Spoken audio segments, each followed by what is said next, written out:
আসসালামু আলাইকুম।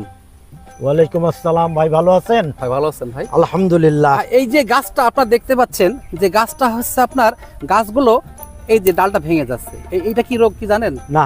এটা হচ্ছে সময় দর্শক আসলে এটা ডাইব্যাক, অর্থাৎ আপনার সাইট্রাস জাতীয় গাছের যদি কোনো আমরা এই ডালগুলো মরা দেখি তখন কপার অক্সিক্লোরাইড জাতীয় বা কুপ্রাফিট জাতীয় ছত্রাকনাশক স্প্রে করার পরামর্শ করি। তো দর্শক আসলে আমরা এখন এই বর্ষার শেষের দিকে এখন ডাইব্যাক রোগ দেখতে পাচ্ছি।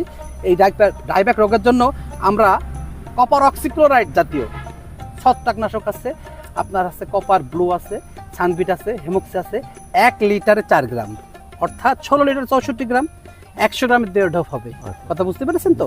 সমস্ত গাছগুলো আপনার দেখছেন যে এই ডাইব্যাক মরা মরা ডাল আছে, এইগুলা 1 লিটারে কিন্তু 4 গ্রাম দিতে হবে, তাছাড়া কিন্তু মাত্রা ঠিক হবে না। অর্থাৎ সেইভাবে আপনারা ট্রিটমেন্ট করবেন, আপনার এই বিশেষ করে ডাইব্যাকগুলো থাকবে না।